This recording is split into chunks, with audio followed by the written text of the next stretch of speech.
Assalamualaikum warahmatullahi wabarakatuh. Gimana kabarnya teman-temanku semua? Perkenalkan, nama saya Muhammad Siril Wafa. Saya dari kelas PGMIA semester 3 Sekolah Tinggi Agama Islam Pati. Di sini nanti saya akan mempresentasikan yaitu tentang nilai, norma, dan pranata sosial. Nah, kita langsung saja ke pembahasan. Yang pertama adalah nilai. Nilai adalah segala sesuatu yang dianggap baik dan buruk di dalam masyarakat. Nilai dapat dijadikan dasar pertimbangan setiap individu dalam menentukan sikap serta mengambil keputusan. Nah, menurut Clint Kuchon, nilai sosial dipengaruhi oleh kebudayaan masyarakat itu sendiri. Hal inilah yang menyebabkan adanya perbedaan tata nilai di antara kelompok masyarakat. Selanjutnya yaitu ciri-ciri nilai sosial. Yang pertama, terbentuk melalui proses interaksi sosial di masyarakat. Contohnya, nilai adat makan dan minum yang dipelajari seorang dari kecil melalui interaksi dengan orang tuanya di rumah. Yang kedua, mempengaruhi kepribadian seseorang sebagai anggota masyarakat. Contohnya, nilai-nilai yang mengutamakan kepentingan bersama seperti sikap tolong-menolong kepada teman atau tetangga yang sedang kesusahan dapat membuat seseorang menjadi lebih peduli secara sosial. Dan yang ketiga yaitu memiliki dampak atau pengaruh yang berbeda-beda terhadap tindakan. Contohnya, seseorang yang mengutamakan nilai kejujuran pasti tidak akan berbuat curang atau bohong di setiap tindakannya. Dan yang terakhir yang keempat, berbeda-beda setiap kelompok masyarakat. Hal ini ada kaitannya dengan budaya atau kebiasaan yang ada di kelompok masyarakat tersebut. Contohnya, masyarakat Jepang sangat patuh terhadap peraturan atau tata tertib lalu lintas. Sementara di Indonesia, banyak pengendara yang menerobos lampu merah. Oke, poin selanjutnya yaitu macam-macam nilai sosial. Yang pertama ada nilai material. Nilai material merupakan segala sesuatu yang berguna bagi tubuh manusia.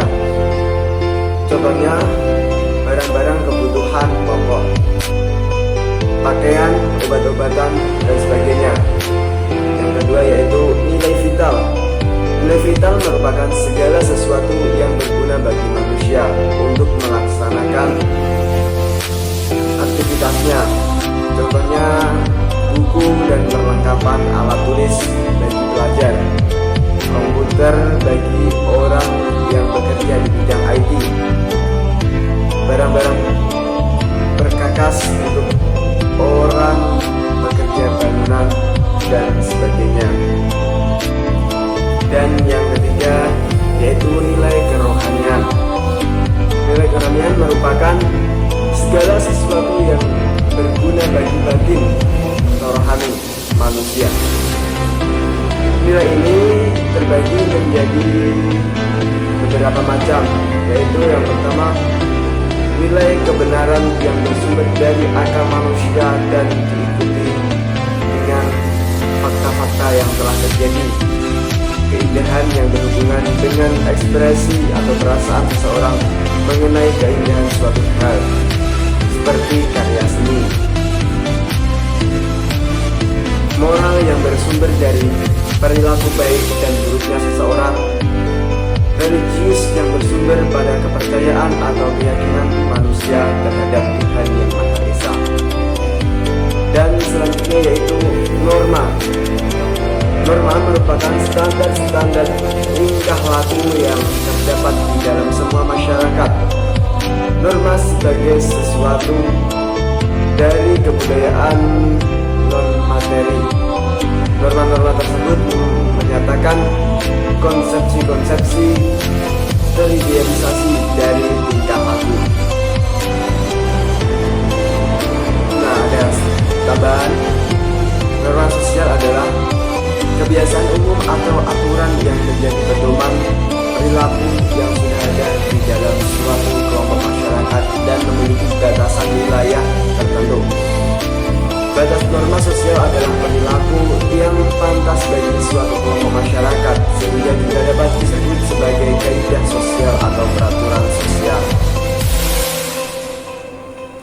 Dan selanjutnya yaitu pembagian norma secara sosiologis. Yang pertama yaitu ada cara buat pusat. Norma yang disebut cara hanya mempunyai kekuatan yang dapat dikatakan sangat lemah dibandingkan norma yang lain. Contohnya yaitu perbuatan yang melanggar norma dalam tingkah cara. Misalnya yaitu makan berdecak, makan sambil berdiri dan sebagainya. Itu cara yang salah. Yang kedua yaitu kebiasaan atau progress. Kebiasaan adalah perbuatan yang berulang-ulang dalam bentuk yang sama. Misalnya tutur sapa lembut atau sopan santun terhadap orang lain yang lebih tahu atau kebiasaan mengucapkan salam setiap bertemu dengan orang lain dan sebagainya.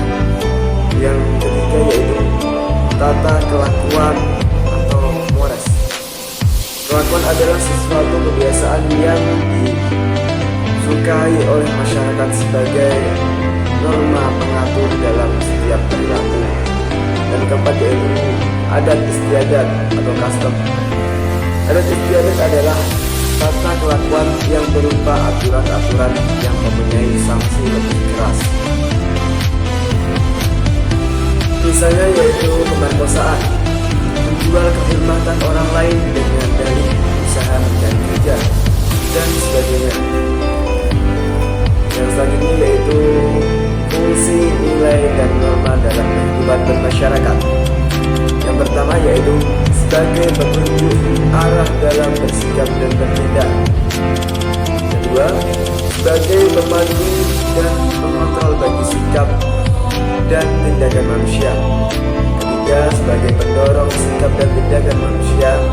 Dan keempat, sebagai benteng atau perlindungan bagi keberadaan masyarakat. Dan yang terakhir yaitu sebagai alat pemersatu anggota masyarakat. Dan pembahasan selanjutnya yaitu peranata sosial. Apa sih peranata sosial itu? Peranata sosial adalah wadah yang memungkinkan masyarakat untuk berinteraksi menurut pola perilaku yang sesuai dengan norma yang berlaku. Menurut Horton dan Hahn, mengartikan peranata sosial sebagai hubungan sosial, yaitu hubungan sosial yang terorganisir, yang memperlihatkan nilai-nilai dan prosedur-prosedur yang sama dan memenuhi kebutuhan dasar tertentu dalam masyarakat. Dan contoh lagi peranata sosial. Contoh di sekolah sebagai lembaga sosial budaya untuk memperoleh pendidikan, mempunyai aturan-aturan setiap orang harus berperilaku sesuai dengan aturan, yaitu dengan aturan tertentu, sehingga proses pendidikan berjalan dengan baik. Begitu juga di suatu instansi tertentu mempunyai aturan tersendiri, yaitu biasanya setiap karyawan harus berperilaku sesuai dengan aturan yang berlaku. Nah, dan yang terakhir selanjutnya yaitu jenis-jenis peranata sosial. Yang pertama ada peranata ekonomi untuk memenuhi kebutuhan material. Selanjutnya ada peranata sosial, yaitu untuk memenuhi kebutuhan sosial. Peranata politik, yaitu sebagai jalan alat untuk mencapai tujuan bersama dalam hidup masyarakat. selanjutnya pranata pendidikan, yaitu untuk memenuhi kebutuhan pendidikan. Dan ada pranata kepercayaan dan agama, yaitu untuk memenuhi kebutuhan spiritual. Dan terakhir ada pranata kesenian,